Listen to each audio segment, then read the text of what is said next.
Aujourd'hui, on voit ensemble comment paramétrer ces balises sémantiques HTML dans Webflow.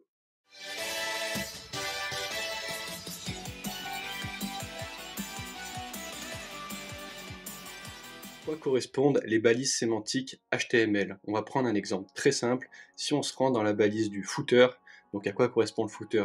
Sur un site web, c'est souvent la dernière section qu'on trouve à la fin d'une page.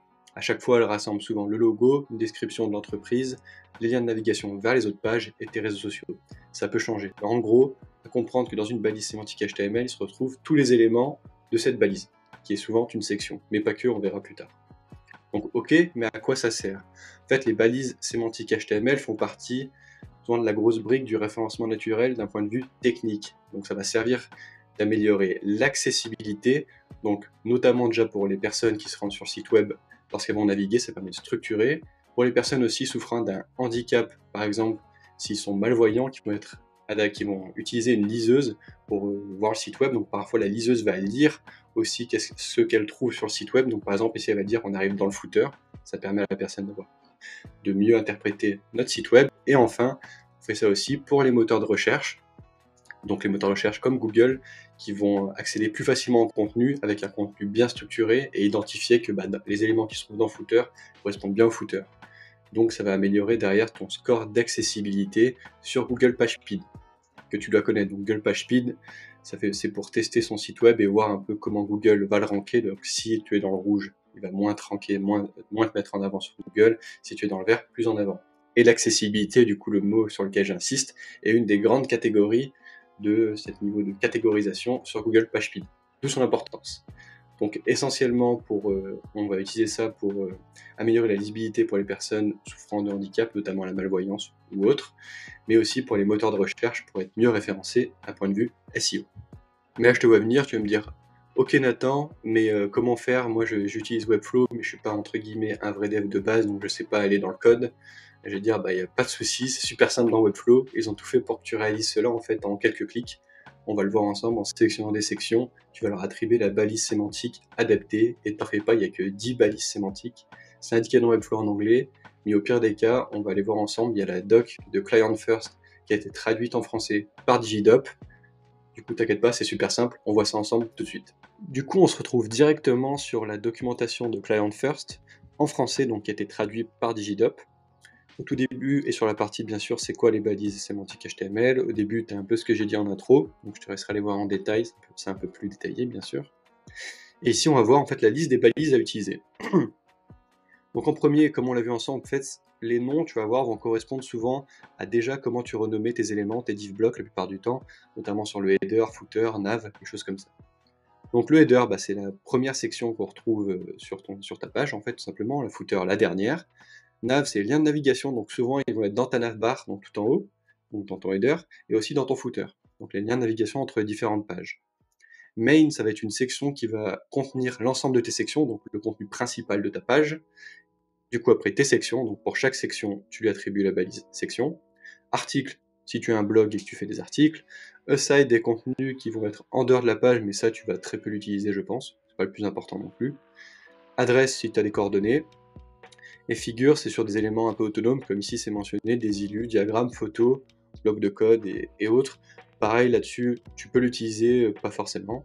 Et les H1 jusqu'à H6, c'est ce que tu le connais, c'est un peu les éléments de base en SEO. De toute façon, dans Webflow, tu te le mets quasiment tout seul lorsque tu ajoutes des titres. C'est la hiérarchisation de tes titres, du H1 jusqu'au H6, et il faut bien entendu un seul H1 par page.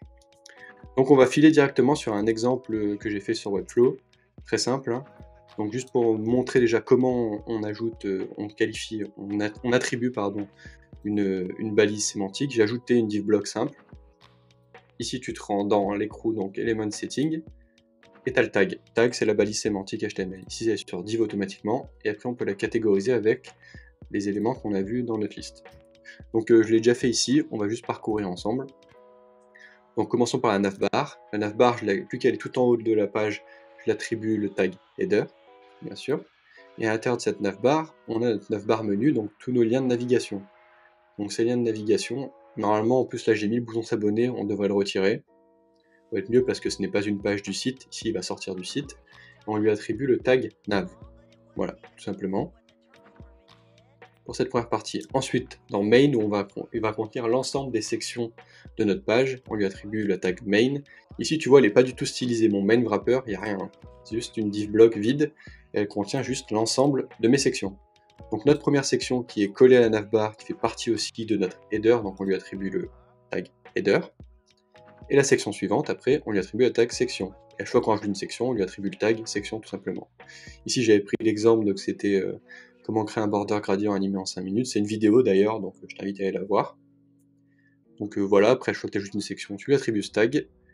Et ensuite, le footer, qui est aussi hors de notre balise main, bah, tu lui attribues le tag footer tout simplement. Là, je ne l'ai pas stylisé, en vrai, ici, il doit y avoir les liens de navigation comme ici, et on lui attribuerait, pareil, le tag nav.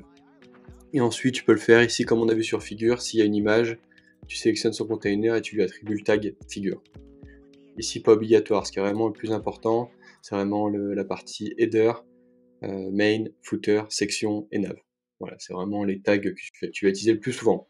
Et ensuite, client first, qui font toujours les choses bien, FinSuite, ils t'ont même fait un clonable au début pour que tu sois un peu plus familier avec ces différents tags, parce qu'au début, même si on n'a que 10, c'est pas forcément simple d'en s'en rappeler tout le temps et de le faire. Donc tu peux cloner dans Webflow leur projet, où tu vois, ils ont mis des couleurs à chaque fois avec le tag qui correspond. Donc voilà, tu clones, c'est gratos. Et voilà, donc c'est top. Et voilà, c'est déjà une fin de vidéo. Comme tu l'as vu, ça prend vraiment 2 minutes, c'est super simple. Et en plus, ça te permet aussi de structurer comme il faut un peu ton projet. Je ferai une autre vidéo sur comment déjà bien démarrer son projet, au moins structuré. Là, tu l'as vu, il y avait des choses, page wrapper, des paddings, des choses comme ça. On verra ça plus tard, car c'est un peu plus avancé comme contenu. Mais voilà, du coup, je te conseille fortement de paramétrer tes balises sémantiques HTML. Ça te prend 2 secondes, ça t'aide à te structurer.